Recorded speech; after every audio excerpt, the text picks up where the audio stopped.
ഞാനും പൂജിറ്റി കൂടെ ഗുരുവായൂർ തൊഴാൻ വേണ്ടിയിട്ട് ഇറങ്ങിയതാണ് കേട്ടോ. ഞങ്ങൾ ഇറങ്ങിയപ്പോൾ കുറച്ച് നേരം വൈകിട്ടുണ്ടായിരുന്നു. അതുകൊണ്ട് ഞങ്ങൾക്ക് കുന്നംകുളത്തേക്കാണ് കേട്ടോ ബസ് കിട്ടിയത്. പിന്നെ അവിടെ ഞങ്ങളുടെ ഗുരുവായൂർക്ക് ബസ് ഉണ്ടെന്ന് പറഞ്ഞിട്ടുണ്ടായിരുന്നു. ഇല്ലെങ്കിൽ പിന്നെ നമ്മൾ 3/4 മണിക്കൂറോളം വെറുതെ അവിടെ നിൽക്കണം. പിന്നെ നേരെ നമ്മൾ കുന്നംകുളത്ത് ബസ്സൊക്കെ കയറി അവിടെ ഇരുന്ന് തിരക്കൊന്നും ഉണ്ടായിരുന്നില്ല കേട്ടോ. ബസ്സിൽ ഇരിക്കാനൊക്കെ സീറ്റൊക്കെ കിട്ടിയിട്ടുണ്ടായിരുന്നേ.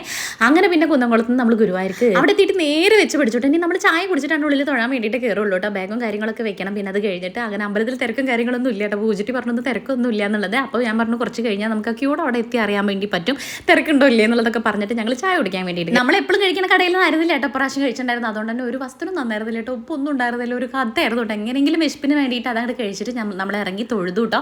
ഒരു 2 മണിക്കൂർ ക്യൂ നിൽക്കേണ്ടി വന്നിട്ടുള്ളൂ. വരി നല്ലോണം ഉണ്ടായിരുന്നു. പക്ഷേ ക്യൂ പെട്ടെന്ന് തീർന്നിട്ടുണ്ടായിരുന്നു.